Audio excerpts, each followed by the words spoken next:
All right, so this coffee pot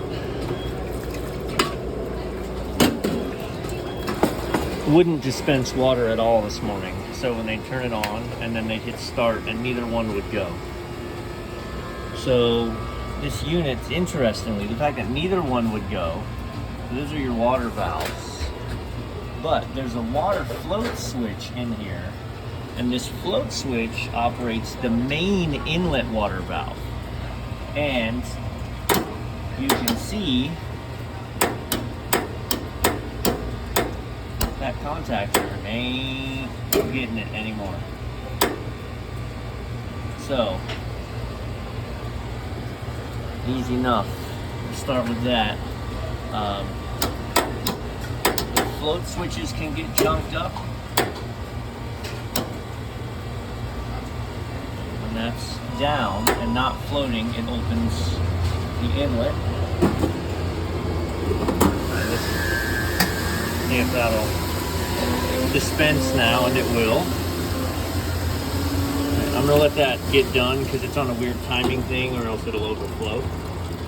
We're gonna kill the power. We're gonna check the draw control voltage of the contactor, and we're gonna replace this contactor first. So the float is tied into the solenoid fill valve and the heaters. So I believe the float was hung up, and jiggling the unit when I got here freed it up. But before I went monkeying with the high voltage, I just wanted to hook up my new contactor, make sure it responded, and bada bing. Okay.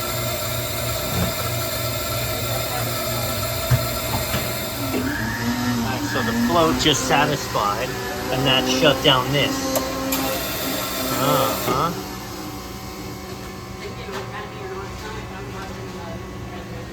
As we shake this, the water level moves, and it makes it believe that it's full or not full.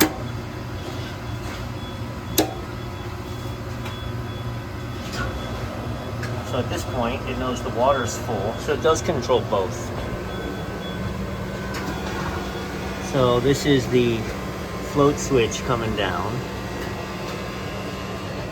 which is running into blue and black into the thermostat and the board.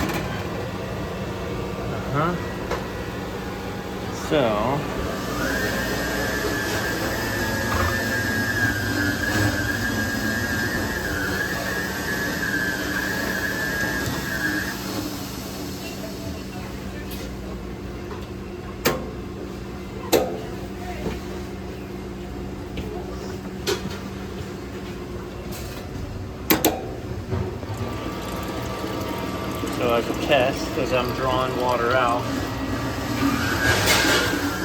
simulating brewing a pot of coffee, you can hear the solenoid engaging properly. It's good to go. So the pot was overfilling. So looking at the service manual, how to do this, and I'll start over and show you again. Now we're going to turn it off right there. And that's going to be a full pot of coffee for us. All right, so on this, you have to program each one. So there's a little button right there, set and lock. So you move it to set, and now we're doing the second. Now we only ever use that, so that's all that matters, but you have to do all three or it doesn't work. So you turn that on, you hold this down until it gives you 3 pulses of water. I don't know if you heard the first click.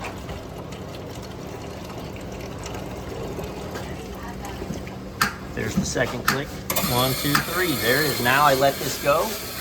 And now it's basically programming. It's metering the water. And then when I turn the power off, that's going to set the second.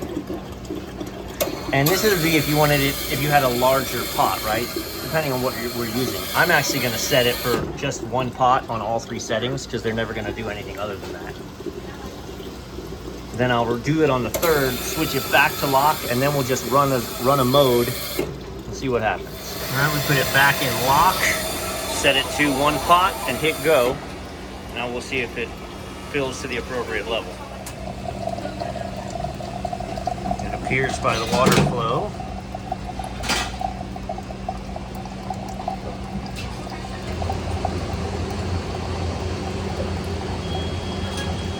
Beautiful. I've been running to the same ground, so that's why it's weak.